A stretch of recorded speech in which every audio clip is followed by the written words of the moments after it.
Okay, so to try to conclude this, that will I sign the package of what I was guilty of? Yes, what I was guilty of, I'll sign the package what I was guilty of.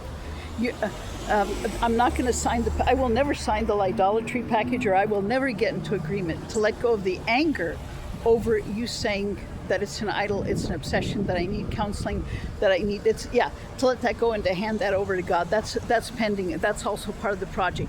Yes, that I will sign. I will sign what I was guilty of. I will not sign the package of what you told me that I was guilty of, and that preventing me from dealing with what I was guilty of.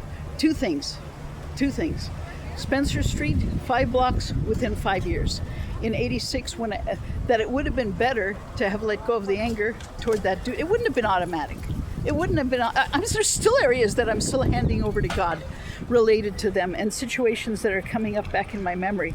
But the bottom line is, if I had been able to at that time to let go of the anger and the resentment toward him, the wound is real.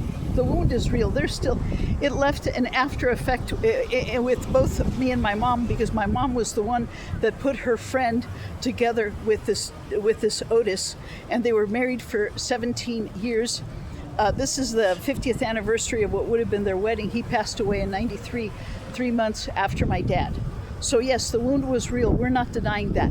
But I have come to the conclusion that it would have been better to, and I know it's easier said than done now, after all these years, it would have been better to let go of all that anger and resentment toward him, because at least to speak a kind word toward him, at least this Otis and my mom's friend Erica, at least they were private, where it speaks, love sees something good to say. So at least they were private. At least they when he broke up the friendship and all of that, they kept that among themselves. So that part I do respect. But Otis and Erica, they more kept the distance. But Frank, he was the devil.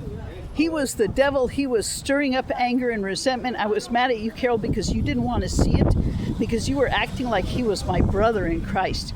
You have the audacity to say that. He was not my brother. He was Satan. He was a devil that was thrown in my life, that was forcibly bound to me. And I was also, because the lady that did witchcraft at the church that I had been going to and put us together. And also I was at fault because he took me. I never should have stepped into I should have accepted it. God's will instead of self-will. I should have accepted it when God didn't want me to go to the Marriott, because the moment I had gone to the Marriott, it was one situation after another. I'm done.